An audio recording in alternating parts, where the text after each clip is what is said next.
that's cool. So maybe you want to choose the next song and pick one. Oh, which you know my favorite which you song really. of the. You know my favorite song of the Six. That's Torn, right? It's Torn, yeah. Yeah, it's always That's been from the open first listen. I didn't even hear the vocals at the time, but since I heard the first time, like the music of Torn, I guess you would say it's the song that makes the most sense without any parts in it, in a sense, from a. I guess I wouldn't say easier, but like more. I don't know. What would you say, Marcell? What's the kind of word I'm looking for?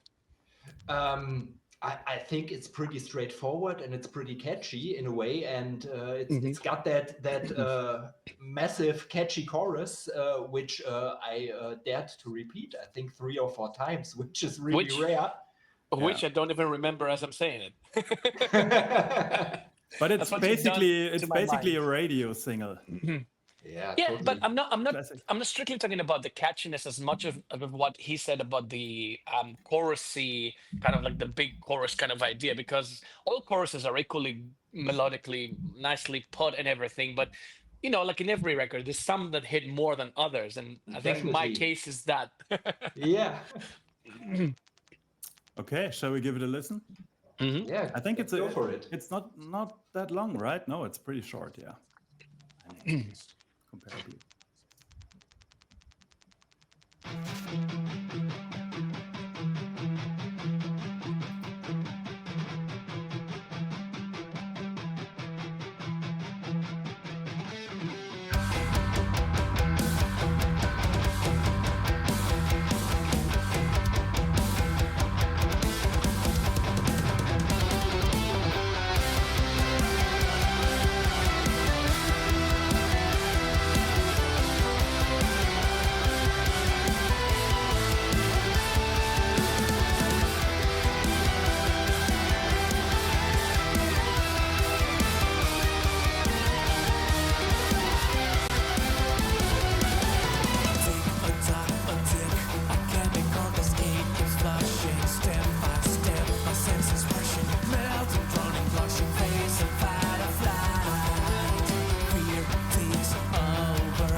Hell of a song.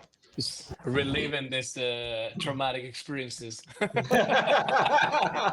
can imagine. That was a tough one for you, George. Oh. Sorry, my back.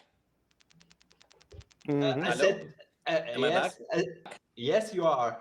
Yeah, My sound is not. Is my sound back? Yeah. Yes, yeah. I cannot hear anyone. Sorry. Let me try and fix what I did. Because I cannot hear you now.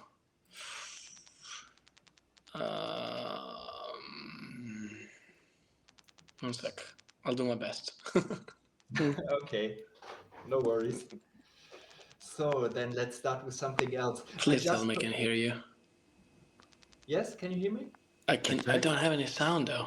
I don't hear anyone. Okay. You can keep talking. I'll just jump in when I find my sound. All right. I cannot hear you at all. Yeah, I just thought Okay, that's weird. about what I said before we listened to the song, that it was a catchy song. It's not at all, but it's so good at pretending it was straightforward. But if you look at the meters, it's totally insane, especially the verses, which sound so simple, and George makes them so fluid. Yeah, it's crazy. André, again, what do you think? You never heard it. It's gonna be I was trying to single. I was trying to find any 4/4 measures to justify it being a radio, recording with melodies and catchiness. I couldn't find any. Like, what are the 4/4s? It might have been a joke, possibly. Got it. Oh, So- I can assure you there are 4/4s in it, but not very often. Very often, exactly. So great song, great melodies, great vocal work. Once again, it's Yeah. incredible. Yeah. The choices in terms of, right from the arrangement, sections and phases to the recording to the performance of George, and also from the arrangements through the performance up to the production aspect of it. So Nice. quite clean, very polished, excellent song. Yeah. And will this one be the first single? Yes. Great choice. Okay. Interesting. Yeah, it's we assumed it would be one of the most easily to digest songs, at least in terms of the chorus. It's very catchy. It starts very catchy, and It's debatable, but yeah, I get the idea. what would you have chosen? As a So single, let's debate. Yes, I as the don't know. first single. I mean, none of these songs are really single songs, so Mhm. I think it's a good choice. I would have maybe gone for Alter Ego, but it's probably because I love this song so much. I also love Torn, but Alter Ego is, I think, maybe my favorite. Hard to say. I'm biased.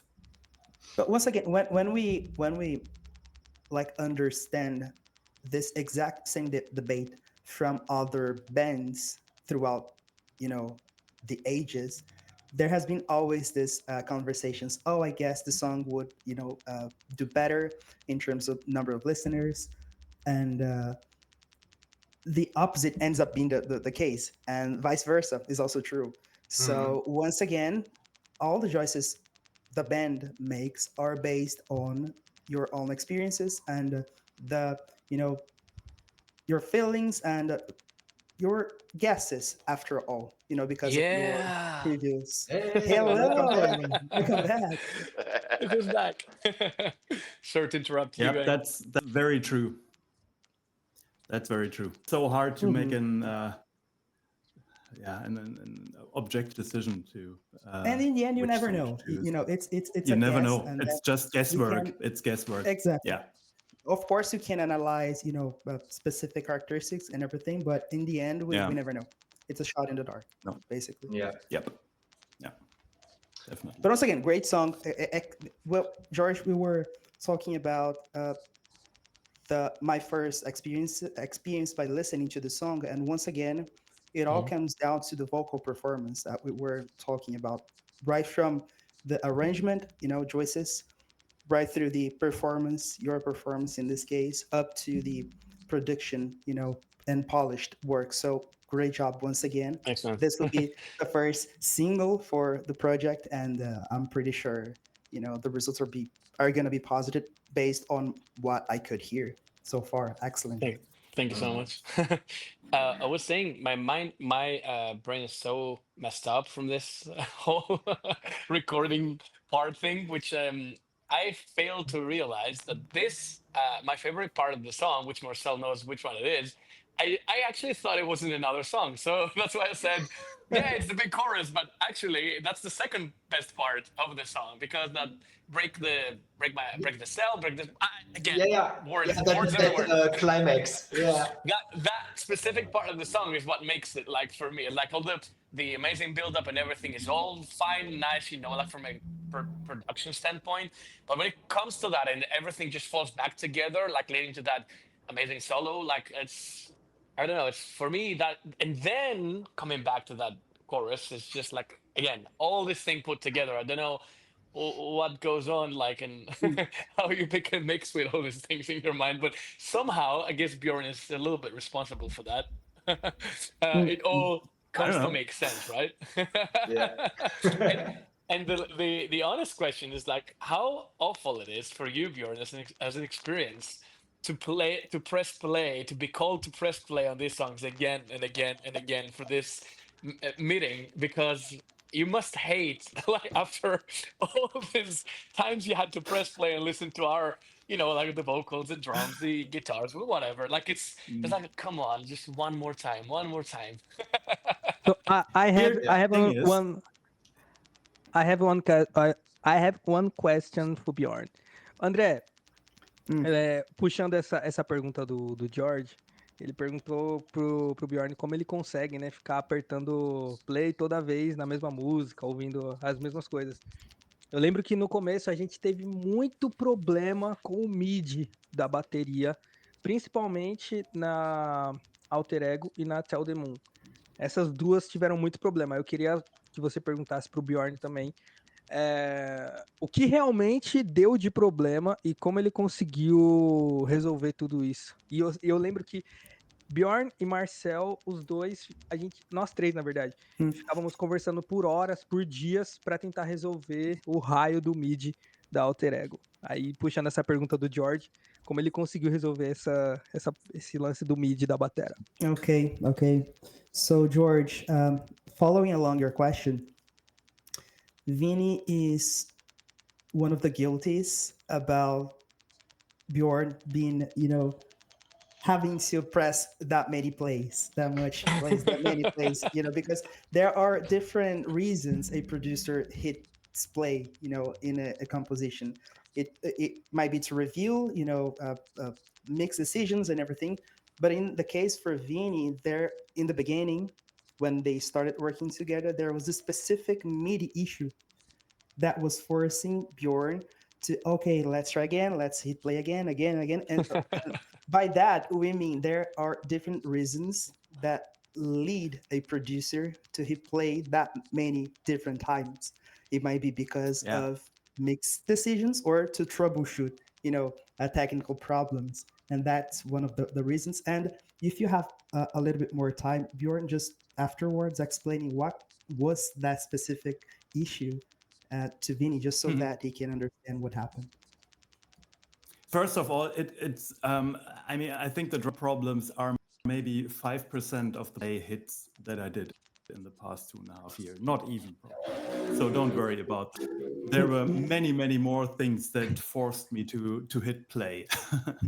And I think I'm honestly still not yet quite sure. It was just a MIDI mapping problem somehow. So some of the shells and the cymbals ended up on the wrong lanes, even though we had defined a certain map beforehand, and it looked correct, but in the end it wasn't, and it might have been an issue on my end as well. I'm still not 100% sure what it was. At first, I thought it was because you record in Reaper, and Reaper starts the MIDI roll at what is it, Z0, I think, and Pro Tools on Z1, and so you have an offset of an octave, and that leads to some shifts. And I think it might have also been an issue with the drum library I was using. And also, to be honest, I was converting between different drum libraries to find the one that I wanted to use in the final product. And there might have been some hiccups there too. So that wasn't an issue on your end at all. So in the end, not a big deal. And it worked out perfectly fine. Yeah. And it makes 5% of the entire reason he played. Not even, I guess. No. But to get back to your question, George, that's the weird thing. I'm still not tired of pressing play. I mean, I'm tired of working on it, but I'm maybe you're not hypnotized. Maybe I am. Maybe I'm in a cult now. I don't know. That's Marcell's way. Yeah. Oh. No, I mean, I still love the songs, and especially after I've been to Sweden 2 weeks ago to get the thing mastered with a friend of mine. I have a completely new perspective on the songs because he was listening, obviously, for totally different things than I was, and we changed quite a few things, and he had very good ideas for further improvements, and that changed my whole perspective again, and I'm still enjoying it. I was going to ask you about that. Like, I had a question for you when I saw that video, and again, it must have been a great experience, right? After all the work that you've been doing, finally, first of all, someone else gets to hear all this thing that goes on and tries to, reason with you as to why you're not crazy. And then the other thing is that, how was it like after all that while, like playing and mixing and leveling and balancing and whatever you've been doing, to go out there, totally different environment as you do, and like play it back again, getting a third, I don't know, like almost like a third eye experience technically, like something completely like out of yourself, I guess, out of your standard way, and kind of reliving the songs, but at the same time checking for these technicalities. I mean, must have been a weird balance to strike between those two, right? Yeah, indeed. It was actually a bit scary because it's not a completely new environment for me. Yeah. I know this control room quite well. I've been to the studio multiple times and I've done productions there. And it's one of the best sounding control rooms ever. It's insanely good. It looks really good. Yeah. And it's the acoustics in there are fantastic. It translates so well. And I was super scared of our findings during that process because I wasn't sure if I could have done better maybe beforehand. And this control room is a bit like a magnifying glass. So I started to get relieved after maybe song 3 we did, because no major issues showed up. It was really just some very gentle final touch-ups that did a huge improvement, but it wasn't really much. You mean after song 3, meaning like after a couple of hours, right? Yeah, maybe after. I mean, how long did it take? I think we've been to the studio for about 19 hours or something, which is quite long. That's not much. No. No, and we were using a lot of analog hardware and stuff like that. It took some dialing in and everything. But that must have been the awesome part, right? Yeah, of course. I mean, it was great fun, and seeing the product improve during one day was pretty cool experience too. Yeah. Yeah. I mean, No, go ahead. No, I was gonna say, like, from past experiences, mixing is the one that I definitely don't want to be around, because first of all, you gotta let someone finish what they have in mind to just like be able to hear again, like what it sounds like, what it translates like, and also there's so many changes going on, which you have to take the time to be away and play back and hear what the hell is going on. Yep. But and then all the revisioning and also you've heard it a million times and everything. I mean, I wouldn't have a problem being present and mastering thing, because first of all, I know there's nothing that can be done in terms of mixing anymore. So it's like you just put it to bed in a way, So it's you can start liking something a little bit more because you're actually forced to in a way. Yep. There's nothing you can do anymore. You can basically just lean back and enjoy, and that's what I tried to do. But with mixing, that's why I keep bringing that concept from between you and Marcell. Like, I don't know how you communicate anymore, because of every single fader move we raise, like we open a chapter in itself, in 9 or 50,000 minutes, which is the whole album. Must have been like that explained the time, Yeah, I mean it's back and forth constantly, basically. So every song has about, I think, maybe 15 to 17 revisions. The first 4 or 5 ones are only the basic sound, and then we just dig deep. into automation, and we go section by section, and man. I mean there are probably 10,000 automation points over this project. It's insane. amazing again how to the listeners here, like even to our ears, which we are not like exactly first time listeners, it sounds like there's not even one in a sense, and it sounds so smooth. That's the most beautiful thing someone has said to me in a long while. I know, I feel you. That's to be honest, the thing I'm struggling the most with still, even after record 2, because I'm more I'm a live sound engineer as well, and I'm used to working with bands that have 3 amplifiers and a drum kit and a bass and maybe some synth on stage, and everything just almost falls in place when they are playing. And with Marcell, I get a few wave files and a shit ton of MIDI files, and then I have to make sense out of it. And that's really a completely different approach to anything I've ever done before. So huge learning experience as well. Well, the good thing is that you will never get to see Marcell in your live sound gigs. I guess 3 guys, three amps, and like that's not the case, Nope, he'll never be around for that. Nope, that's true.